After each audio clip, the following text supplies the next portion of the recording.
Alright, so this is how to create a DCP. I'm going to make a DCP of a student undergrad thesis film called Carne Seca. I've got the files right here on the desktop. I've got the movie file right here. I'm going to scroll through it a little bit. It is a scope version of the film, as you can see from the aspect ratio. So we're going to make a scope DCP.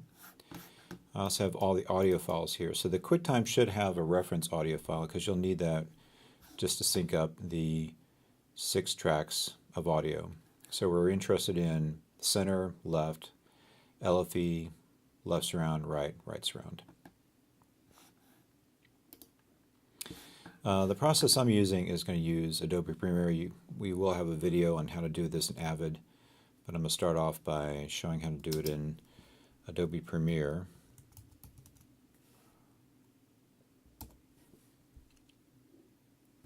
So I'm opening up Adobe Premiere right now. There's only one step that we're going to have right now where you're going to need tech support to actually help you with, and that's when you import the license into the EasyDCP software and the EasyDCP player. It will require a password to activate the license. And just so you know, the license is tied to this Mac system, and it can't be moved anywhere else. So we have to activate it according to the MAC address on this system, and moving it from one system to another can only be done occasionally. It has to be done, like I have a couple of times to do it every 6 months. So it's not something we can do very easily. So this is one system where the system in the grad edit hallway is where the EasyDCP license is located. So we're just going to get started editing with our own media. I'm going to go to the desktop, and we're going to start with the Carne Seca movie. We're going to import that. And it's created, so it imported the movie file. It also created a sequence. We're going to delete this sequence right away, just get it out of the way. We're also going to find our audio file folder and bring it in. So the audio files contain the separate center, left, LFE, left surround, or right and right surround. There's also a stereo file right here, which we're not going to use. So the first thing we need to do is create a new sequence. We'll start by going into the ARRI settings to 1080p 23976, and we're going to make some adjustments to it. So go over here to the Settings tab, and we're going to change the editing mode to Custom. Keep it 23976. Frame size for 2K DCP scope is 2048 by 858. Go over here to change our video previews to QuickTime. The codec to Apple ProRes 444. Click the reset button because we're going to change the width and the height to match the full settings we entered earlier. Then go over here to tracks. We can just bring it down to one video track, but audio is going to be multi-channel, and the number of channels is going to be 6. We're going to create a couple extra tracks over here, so we have a total of 7 or 8. The reason I have 7 or 8 is because our DCP is only going to be 6 tracks of audio, but I need a couple tracks over here just for the reference audio from the QuickTime. And we're going to change, so the first 6 tracks we're going to all change to mono.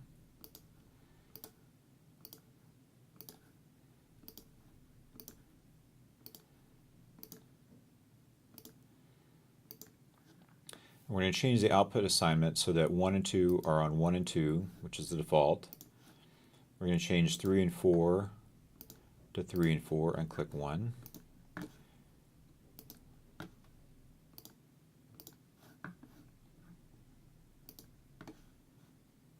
5 and 6 to 5 and 6.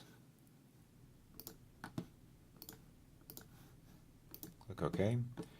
Then we're going to pan all the tracks to left and right. So channel 1 is going to go all the way to the left, channel 2 is all the way to the right, channel 3 all the way to the left, channel 4 all the way to the right, channel 5 all the way to the left, and channel 6 all the way to the right. We're going to save this preset as DCP prep 2K scope.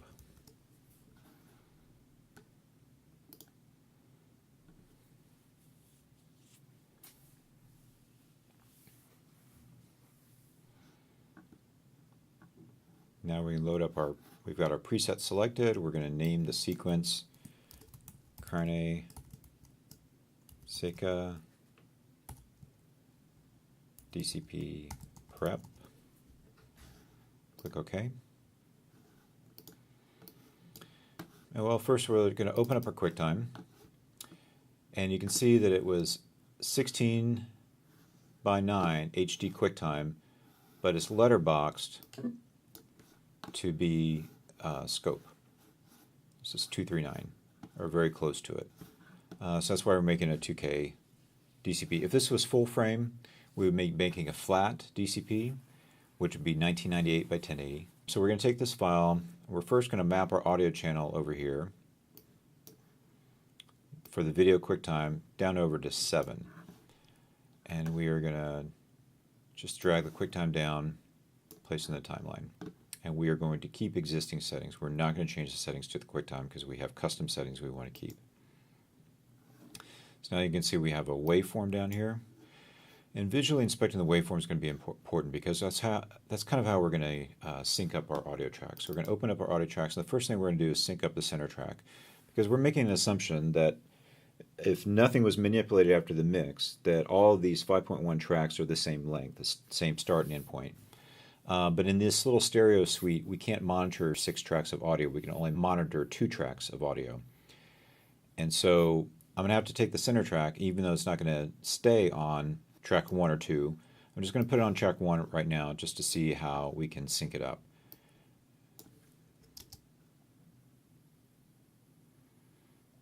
So we're going to look for something that we can sync to, like a... Oh, okay, so we got some tapping going on here. So it sounds like the center track begins a little early. If we zoom in, we can see the tap, tap, and then on the QuickTime, the tap comes a little bit later. You notice you hear the tap. She's not actually tapping anything up here. So we're going to slide this down, get it closer to be in line with the tapping that happens here. We're going to zoom in really close so we can make sure we get down to the exact frame.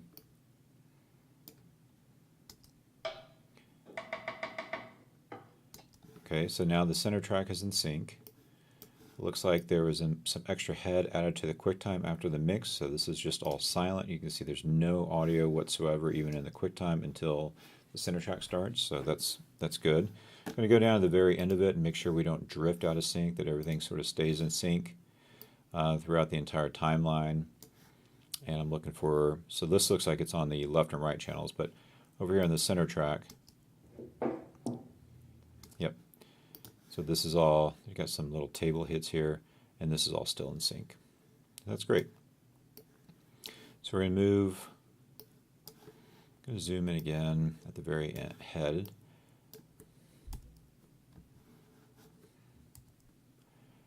Move the center track down to channel 3. And we're just going to take left, drag it into channel 1, right into channel 2, our LFE into channel 4, our left surround in channel 5, and right surround into channel 6. And we're just going to gang them together with Command L to lock them all together, so if I have to do any future work with them, it'll all be there. And it looks like they go a little bit longer than the QuickTime, the reference audio QuickTime. So we're going to solo the reference audio QuickTime, see if we can hear what's going on. So a lot of times the students will mix a film and they'll just have music going on and on and on because they haven't really built in their credits yet. It looks like they finished up their credits. Zoom out a little bit. There's the credits. Goes to black. And then they just faded it out. Looks like over about 5 seconds. Looks like it's all gone right there. So we're going to trim out just the QuickTime. delete that.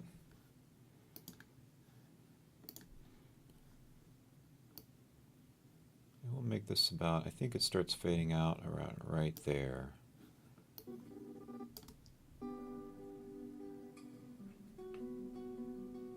I can hear it fading out there. Let's see what it sounds like when I apply this transition. It looks like it's only on tracks 1 and 2 as well. So I'm going to mute now the reference QuickTime.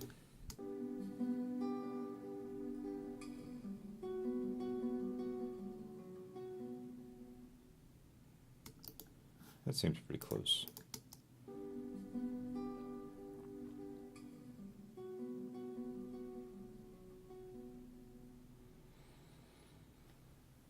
Okay, so we're going to make sure that this reference track is muted, because when we're exporting our files, we want to make sure that we do not have any of the original reference QuickTime mixed into channels 1 and 2. So we're going to make sure that the reference audio is muted. I'm going to go ahead and set some in points at the beginning, out point at the end. Go up over to File, Export Media, and we're going to make a waveform audio output. We're going to save this to the desktop.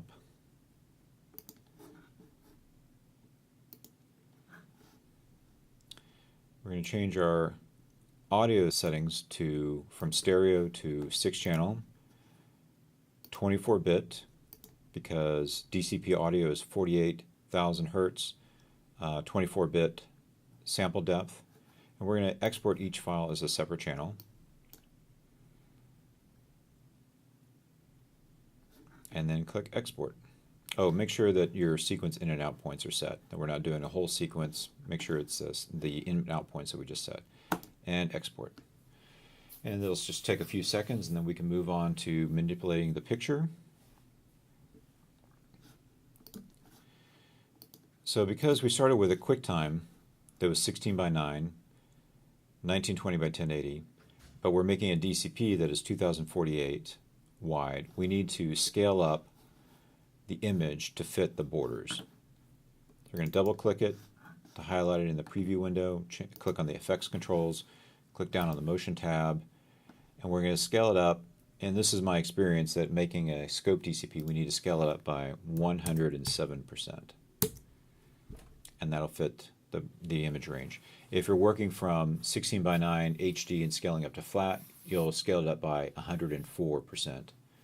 But just be aware that when you scale up flat to scale up an HD resolution image 16 by 9 to to flat, which is 185, it's a little bit wider, but it's the same height. It's both 1080 tall. And so you're actually going to trim off a little bit of the top and bottom when you make a flat DCP. But it looks like they already framed it correctly for scope, so we're good to go. Now we're going to go to File, Export Media. This time we're going to match the sequence settings. We're going to save it again to the desktop. I'm going to keep the codec settings the same for the picture, and then click Export. And then once this is done, you can exit out of the program and begin the next phase of the DCP prep, which is manipulating the audio. All right, so now that you've exported the audio and picture files from Premiere to make a DCP, we need to do a little speed change on the audio tracks so they'll sync up with the picture once we convert the picture to 24 frames per second. And Easy DCP does that automatically. You just import a QuickTime, it'll give you a little error saying it doesn't match the frame rate. You just click Ignore, and it'll automatically adapt frame per frame the speed change to 24 frames per second. But it can't do anything like that for the audio, so we first have to do that ourselves for the audio. So we're going to open up ProTools. And if this is the first time you've opened up ProTools in this suite, you'll have to hold down the N key to help reset the I/O settings. So I'm holding down the N key right now as I'm opening up ProTools.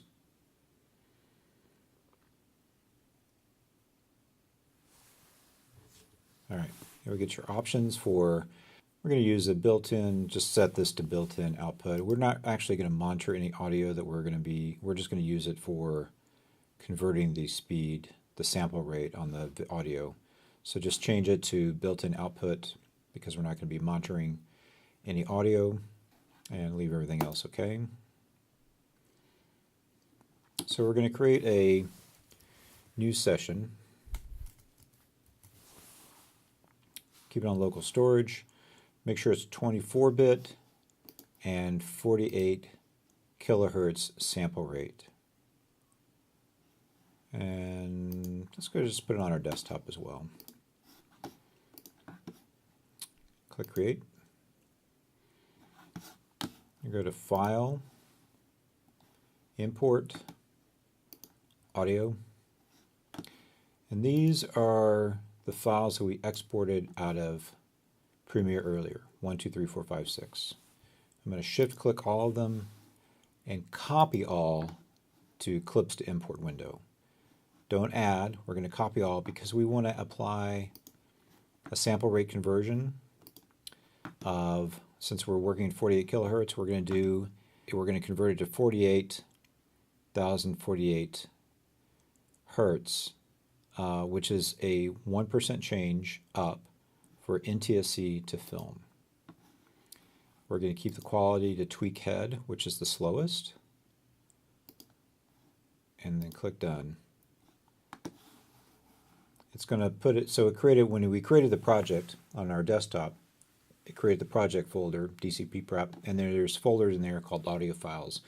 And when you make any conversion, it automatically defaults to audio files. You could probably move it somewhere else, but that's fine for now. We're going to keep it there. Okay, the process is almost done.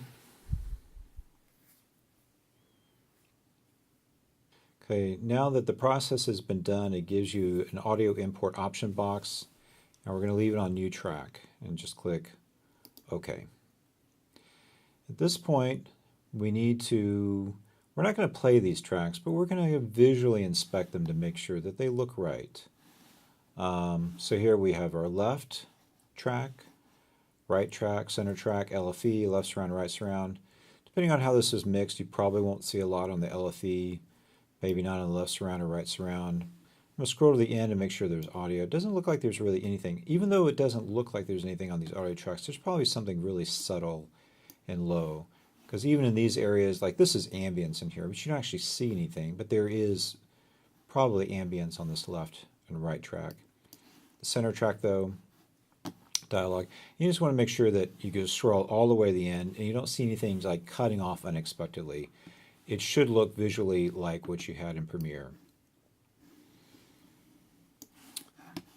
And so we're going to quit out of Pro Tools, just save the project. At this point, the audio conversion has happened. The files have been put in the audio file within the directory.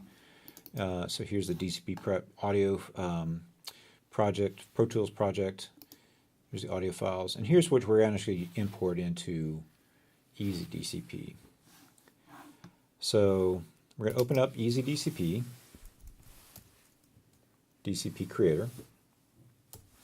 First thing we're going to have to do is import a license. And so I'm just going to type in some gibberish here for the project name, because we're actually not going to save anything. We're not going to use this project at all yet. I'm just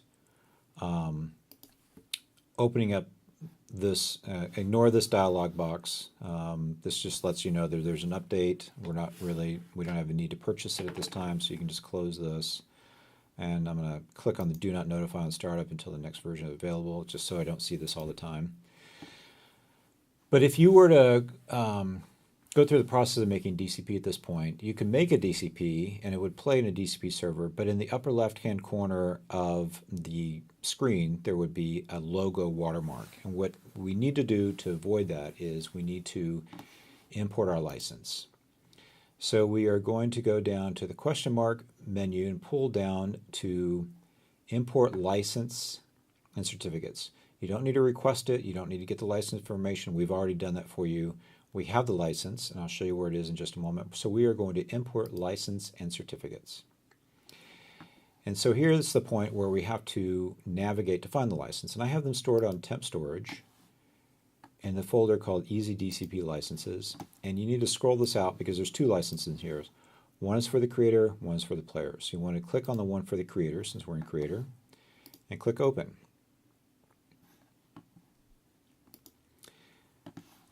And at this point, you give it a few seconds. It's going to ask for a password. And this is where you need the tech support team. I don't want to put this in the document anywhere. I don't want to put it anywhere where you can copy and paste it. Because if somebody has this license information, they could possibly deactivate Easy DCP off the system and activate it somewhere else, and we lose control over it. So ask one of the tech support folks, Suzanne, Jeremy, or Keith, or Kai, to enter a password for you. And I'm going to do that right now.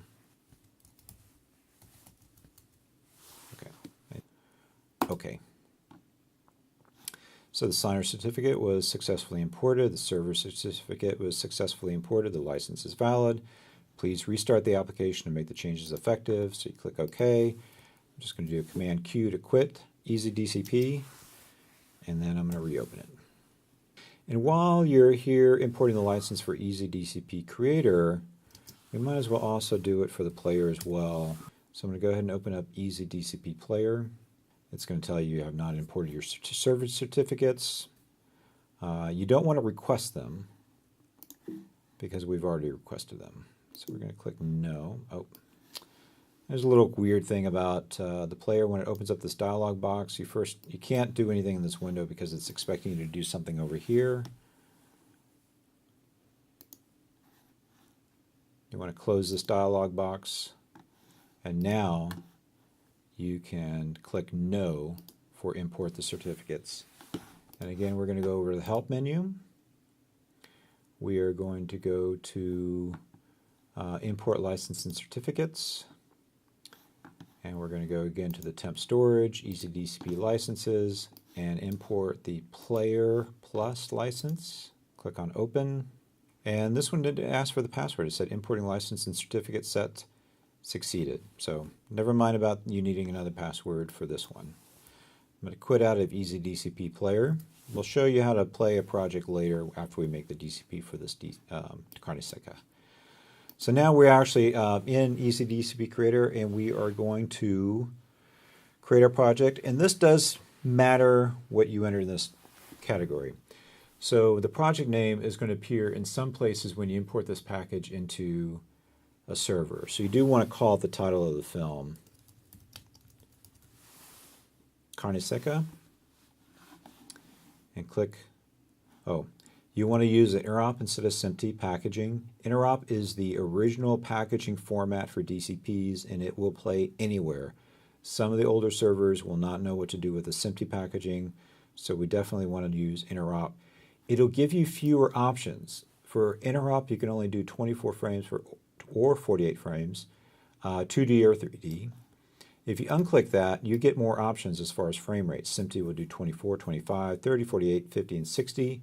But like I said, some places will not play a SMPTE package. So let's leave it at interop, 24 frames per second. We're making a 2K. And we can make 3D DCPs, but we're not doing that today. We're just going to make a regular 2K. And you only have one option for 2K. This is the full container size, so 2048 by 1080. This container will accept a picture that is either scope 2048 by 858 or flat 1998 by 1080. It doesn't really matter if you're doing flat or scope, 16 by 9 or full container. Just click on 2K and click the Create button. So we have up here a track file window, a metadata inspector window, a preview window, and your DCP content reels window. The first thing we need to do is import the picture by clicking on the Add Picture track. We're going to go to our desktop where we did that film export earlier for the scope DCP prep. Click on Open, and this is where you're going to get the frame rate warning that because it's 2398, does not match the frame rate of the current project, which is 24 frames per second. Just click Ignore because it will automatically do a frame per frame conversion when it's making the DCP. Then you need to click on this button to do Add Soundtrack. We are going to do a 5.1 DCP. And we're going to click this little ellipse button to navigate to find the first track of 1. And you can do it for 2. You can actually do all the clicking for everyone. I kind of like to sometimes just copy this path text, copy it, and paste it in the other lines instead of doing a lot of clicking, and then just, because I know it's just 1, 2, 3, 4, 5, 6. And you notice that it's a green box around it. If you typed in something that didn't make any sense, it would automatically know that, oh, there's a problem with this path name that you typed in, and it gives you the red box. But I'm going to go ahead and correct that. And 6. So you can do multiple channels. You can do Atmos, 7.1 of different types of formats, but 5.1 is pretty much what we mix and deliver here. It'll play almost anywhere. You can do custom things as well. But we're just going to, so we're going to add the soundtrack. And then we should be able to take the picture track, click and drag into this window that says drop track file here. And you'll notice there's some things that pop up here, a little yellow warning sign and a red X. The red X is if you want to remove the reel. You just click on that and it removes it. We don't want to do that. We want to keep it. This little yellow sign is just warning you that there's no audio file, and that will disappear, hopefully, once we import the audio. Now, you'll notice that I imported the audio and this didn't disappear. Now it's telling me that the sound and picture duration should be equal, but it's not. I almost never get this warning because of our process. If you get this warning, it probably means that we imported the wrong files. So what I did was, you'll notice that if you look at the links, you notice what I did was that I imported the DCP Prep WAV files that I exported out of Premiere, not the ones I converted out of ProTools. And so I'm going to delete this audio track by right-clicking on it and clicking Delete Track. And I'm going to add the soundtrack again. I'm going to actually navigate into the DCP Prep ProTools project, into the audio files, and into the first track. I'm going to select all, copy, paste into the other tracks, change the numbers to 1, 2, 3, 4, 5, 6, add soundtrack. And now when I import it, this little yellow button should disappear because now they are the equal length. There are some times where you will purposely have two different tracks or different lengths. Maybe you have a picture that was already encoded by a colorist and includes a countdown. You can actually click on the picture track and change the start point of the picture or the audio. By editing the track parameters, I just right-clicked on it, edit track parameters. This is duration. Offset means, like, say, you don't want to start at frame 1. You want to go 8 seconds in and start at frame, let's see, what calculation is that? You want to start at frame 192, which is 8 seconds in on a 24 frame clip. You can also, the duration is also sort of basically saying the out point. So sometimes you might have like audio that was already 24 frames per second, you directly import it, but it's got a 2 pop and you need to remove 48 frames or something like that. You can do that in here if you know exactly what the frame offsets are, but preferably you prep everything in a sequence without any heads, trailers, tail pops, or anything like that, and everything's the exact same length, and you don't have to do any of this manipulation. But I just want you to be aware that sometimes you may come across that. Here you can do a little preview. You can see the picture file. Let's talk a little bit about color space. So I'm going to go up to the picture file. I'm going to right-click on it, and I'm going to, You can't check the source files. You can't do that with QuickTime. You can do it if it's a TIFF sequence. You can import TIFF sequences, and you can ask it to look for any type of corruption or things like that that could cause problems with your DCP. But we're working with QuickTime. I've never really had a problem with QuickTime, especially ProRes 444, so I'm not going to worry about that. But I wanted to talk about the color processing, because if you get a file that's already in the standard DCP color space, which is XYZ, you would turn this color processing off. But since this was color graded in standard Rec 709, we're going to use the standard ITU 709 processing to convert it to XYZ. And there are some other ones here. You can actually make custom LUTs for color conversion. I will not mess with any of these. I'm just going to keep it on the standard. That's the default.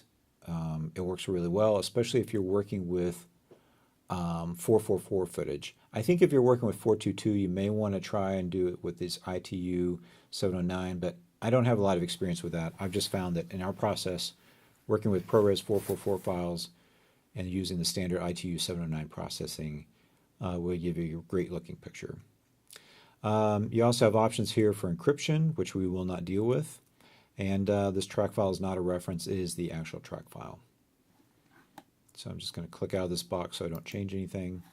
And so pretty much the next thing we have to do is we have to name it according to the DCP conventions. And I'm going to right click here. First I'm going to go to Edit Content Title. And it gives you a lot of things automatically. But we should not have spaces. This is actually going to be the linkage that the server is going to see for the files, and it's going to give a lot of information to the projector and to the projectionist.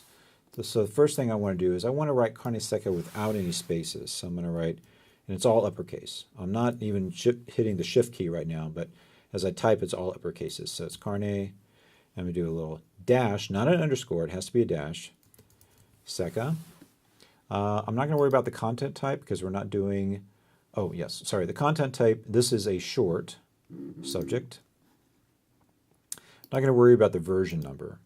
And we're not going to worry about modifiers at this stage on this film.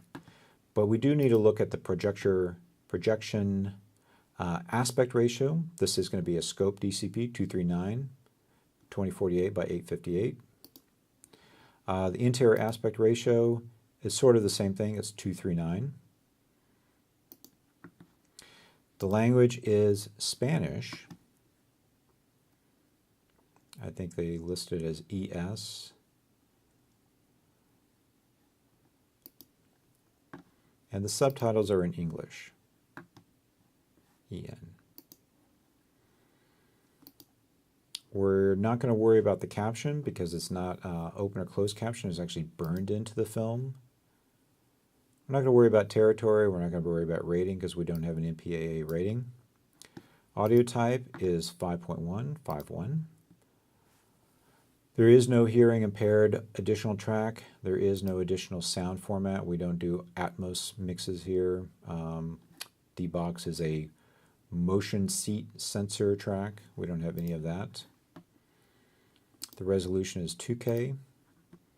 Don't have any studio information. We just wanted to keep the default date. This is the date we made it. Don't worry about facility. The standard is interop. Don't worry about package type, but you could put an OV because it's the original version, but I'm just going to ignore that. Click OK. So now you notice over here, all that information we entered has been entered in a way with underscores into it. So we've got the name of the film, Carne Seca, SHR for short, scope 239, Spanish, English subtitles, 5.1 audio, 2K resolution, and here's the date. And then it's an IOP interop file. We also need to make sure we edit the composition parameters. This is very important. So you want to type in the name of the film here. The annotation text is going to be Carne space Seca. And it's a short. Double click on it to get the pull down menu, and then click on it again to actually have it come down. So we're going to change that to short. This is very important. This is actually going to enter some metadata that the projectionist will use. And if you put don't change this, it's going to default to feature. And what could happen is that the projectionist could get your short, and their server may be programmed to not play more than one feature at a time. And if you try to put a bunch of shorts together that have the metadata as feature, and this hasn't been changed, it's not going to let these films play together. So we need to, this is one of the important things where you need to put the content time as short. The annotated text, I'll show you that this also has to be typed in exactly as it is here in this other menu over here under packing list parameters, Command P under File, and we need to make sure carne seca appears as annotated text here as well. These are actually two different text boxes, even though they say annotated text. And I've gotten errors where a facility will contact me and say, your annotated text doesn't match. They think it may have been hacked or created incorrectly. You can still play. I'm not sure why it's a big deal, but they sort of flagged it as a problem. You know, we're not going to worry about creator or issuer. This will be auto-filled in by EasyDCP with their information later. I'm just going to double-click and make sure that the parameters are correct. Carne seca, short, content title looks correct. Don't worry about this. Close that box out. Now I'm going to click in the title box here and select all. I'm going to do a copy of it because when we create the DCP, I'm going to put it in a folder that has this information as well, so it's easy to keep track of. So next I click on Generate DCP. It says issues may appear while generating the package. Please check for warnings. I'm going to ignore this because it's basically telling me that I did not do a picture check.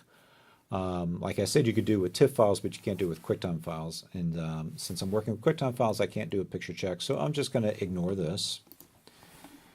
And then I'm going to click on this little ellipse to navigate to my desktop again. I'm just going to put it on the desktop. I'm going to create a new folder. And I can't do a Command V to paste information here. I actually have to go to this box and right-click to paste the information I copied from the title. So click Create. There's my folder, appeared on the desktop here. And then I'm going to click Choose that folder. We're not doing an encrypted film, so don't worry about these boxes. This is pretty much the only thing I need to worry about in this dialog box. Keep the maximum picture quality, keep the max rate. There's some default settings there's settings you can change to change the bit rate. The default bit rate in the DCP Creator is set to a bit rate that is safe for most projectors and servers. There are some that have higher bit rates, but in general you don't want to exceed it. You want to just keep it at maximum quality in the default bit rate for encoding. So don't worry about changing any of this. We're just going to keep the default settings. And then click Start.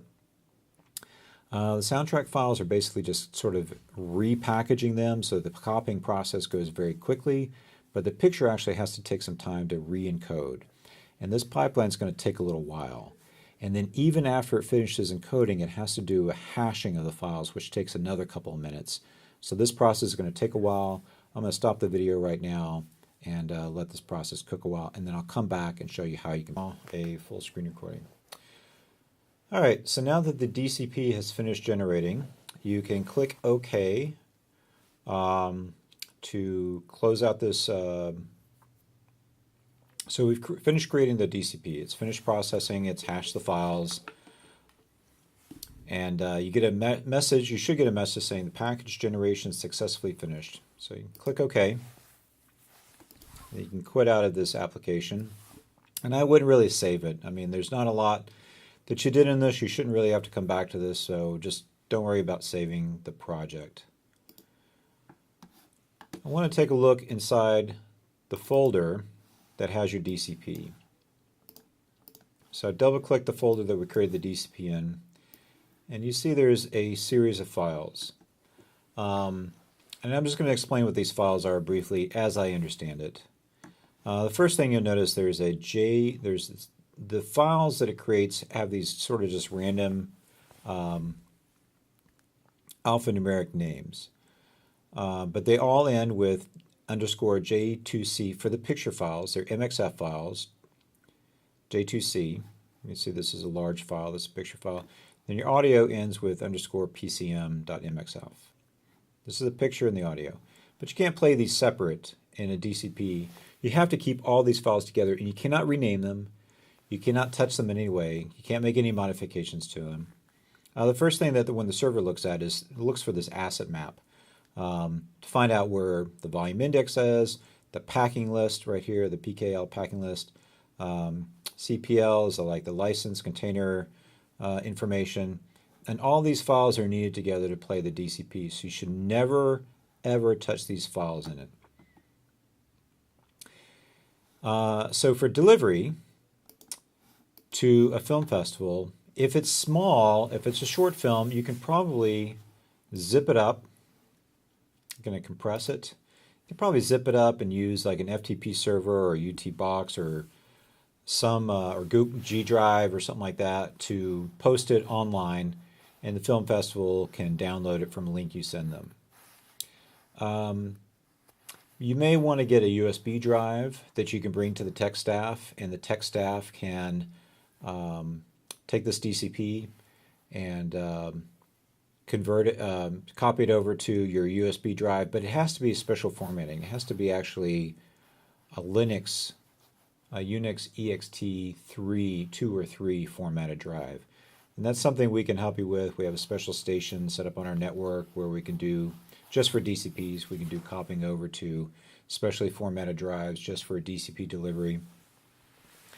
But so that's one option you can do. You can, but you know, hopefully the film festival that you're sending this to can just download it off the internet, or the tech staff can help you copy it over.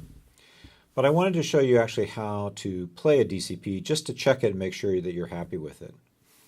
So earlier we talked about importing licenses into the player. So we're going to open up the DCP player. Easy DCP Player Plus 3.3.2. Click to open that up.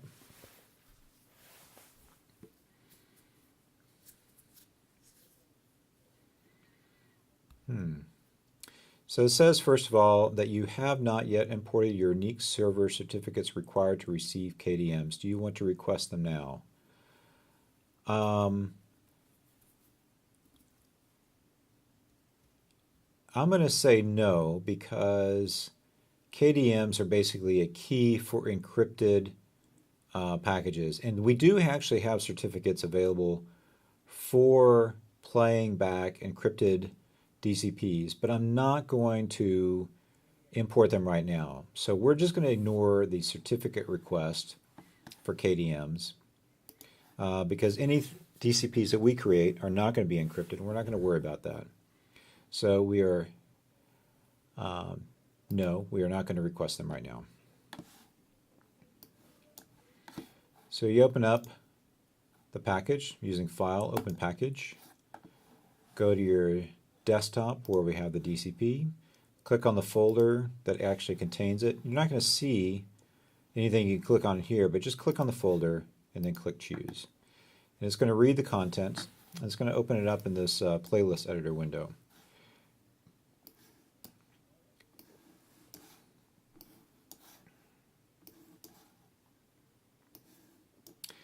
The layout can change. I mean, you can pull that out on its own window. You can hide it behind. You can tuck it behind or whatever. But we're going to double click. Here's the film right here. We're going to double click on it to actually load it up in the player window. I'm going to close this window now. So now we've actually loaded up the DCP into the canvas window.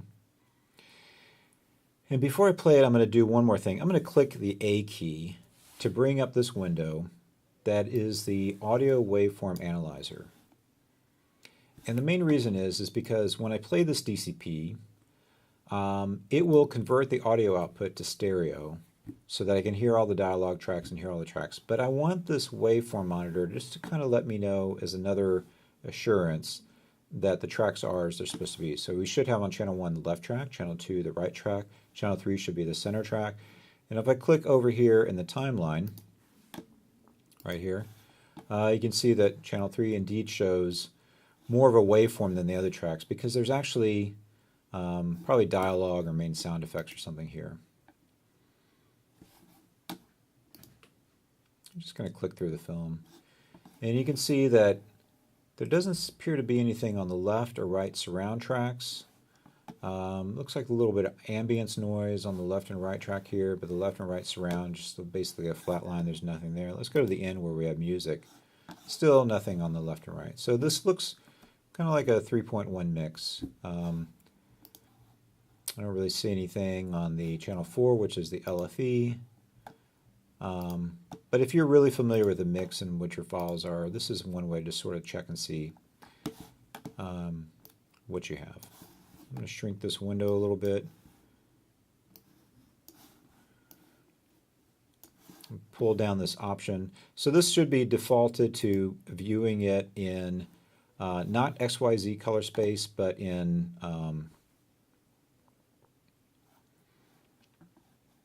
standard RGB. So it's XYZ color space DCI. We're viewing it on the computer monitor in standard RGB. If you did not have this, you can actually pull down this and change it. You can actually see what XYZ color space looks like. See how it's washed out and kind of green? That's a different kind of log space. But it defaults to just playing it back in RGB, 709 full color space. That's just different ways to view it. So we're just going to keep it in the default color space, which is standard RGB. And I'm going to double click on that again to close it. We can lower the resolution just for playback, so it plays back a little faster and it fits into the window. You can see here you have a frame counter. You can play it back at different speeds. You can keep it at 24 frames per second. You can shrink the size of it with these plus and minus signs. If you go to full resolution, you can actually click this little window to actually have it fit to your canvas. And then you can scoot back to the beginning and play the whole thing.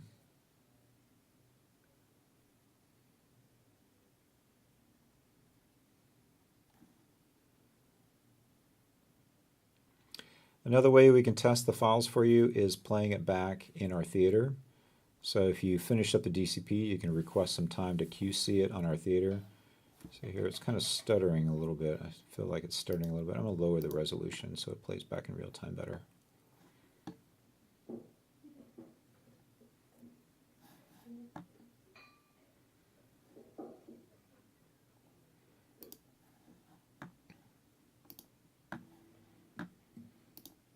¿Cómo dicen que se llama? Isabel. So I don't know if you can hear, but playing back, we're hearing all the dialogue. I'm not going to play back the whole film for you right here. I'm just going to kind of spot check it, kind of make sure it's all in sync. Nothing weirdness. Go to the very end. Make sure it fades out as I anticipated that it would. And there you go. So that's how you make a DCP and check it.